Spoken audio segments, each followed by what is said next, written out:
মধ্যপ্রাচ্যে হাজার হাজার সৈন্য জড়ো করার মধ্য দিয়ে পুরো পরিস্থিতি এখন উত্তপ্ত হয়ে উঠেছে। দেখেন, আজকে ইরান বলছে কি, মার্কিন সৈন্যদের হাঙরের খাদ্যে পরিণত করা হবে। এই খবরের পাশাপাশি গুরুত্বপূর্ণ যেই খবরটা এই মুহূর্তে গণমাধ্যমে, সেটা হচ্ছে ইরানের ক্ষেপণাস্ত্র হামলায় ইসরায়েলের শিল্পাঞ্চলে ব্যাপক অগ্নিকাণ্ড এবং ইসরায়েল সহ আরো 100টা শহরে সাইরেন বেজে উঠছে। তার মানে ব্যাপকভাবে হামলা শুরু করছে ইরান। ইরান বুঝে গেছে যে আসলে পুরো মানে এই যুদ্ধটা নিয়ে খেলছে। দেখেন, আরেকটা শিরোনাম বলি, স্থল অভিযানের প্রস্তুতির মধ্যেই যুদ্ধ বন্ধে বৈঠক বসছে 4 দেশ। তাহলে লাভটা কি? পাকিস্তানে 4টা দেশের পররাষ্ট্রমন্ত্রী, তুরস্ক, মিশর এবং পাকিস্তান সহ তুরস্ক, মিশর, সৌদি আরব, পাকিস্তানের পররাষ্ট্রমন্ত্রীরা বসতেছে। এইটা হলো সুখবর। তাহলে তো আমেরিকার প্রস্তুতি থাকার কথা না, কিন্তু আমেরিকা এটাকেও মানে একটা ঢাল বানাইছে।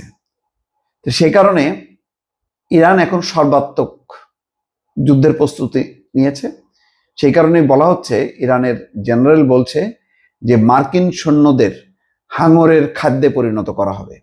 ইরানের খাতাম আল আনবিয়া সেন্ট্রাল হেডকোয়ার্টার্সের মুখপাত্র জুলফাকারি সতর্ক করে বলেছেন, যুক্তরাষ্ট্র যদি ইরানে স্থল আক্রমণ চালায় বা দেশটির ভূখণ্ড দখলের চেষ্টা করে, তবে তা ভয়াবহ পরিণতির দিকে যাবে। এমনকি মার্কিন সৈন্যরা পারস্য উপসাগরে হাঙরের খাবার হয়ে যেতে পারে বলেও তিনি মন্তব্য করেছেন।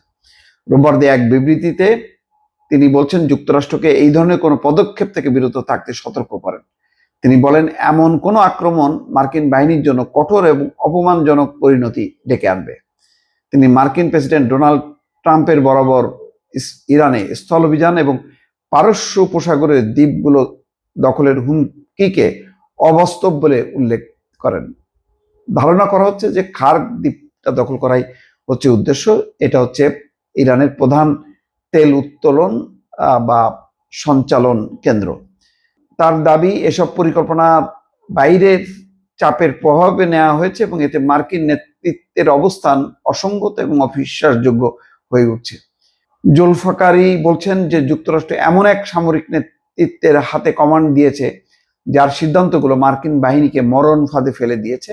তার মতে, এ অঞ্চলে অবস্থানরত মার্কিন সেনারা প্রতিনিয়ত গুরুতর হুমকির মুখে রয়েছে। তিনি দাবি করেন, মার্কিন বাহিনী ধ্বংসপ্রাপ্ত ঘাঁটি ছেড়ে বেসামরিক এবং অর্থনৈতিক স্থাপনায় আশ্রয় নিয়েছে, তবুও তারা হামলার ঝুঁকিতে আছে। তার মানে ঘাঁটিতে এখন নেই, তারা ছড়ায় ছিটায় বিভিন্ন হোটেল টোটেল, এখন সেগুলোও কিন্তু টার্গেট করা হচ্ছে। তার মানে এক যেখানে আলোচনা মধ্য দিয়ে, যেখানে আরো একটা স্থিতিশীলতা বা মানে সংযমের একটি আলামত পাওয়ার কথা, সেখানে ইরান তীব্র করছে। ইরানের প্রধান, ইসরায়েলের প্রধান শিল্পাঞ্চল, সেখানে ব্যাপকভাবে তারা বিস্ফোরণ ঘটিয়েছে। আরো 100টা শহরে সতর্ক সংকেত, বিভিন্ন জায়গায় হামলা চালাচ্ছে। সব মিলায় পরিস্থিতি কিন্তু একটা টালমাটাল অবস্থার দিকেই যাচ্ছে দর্শক।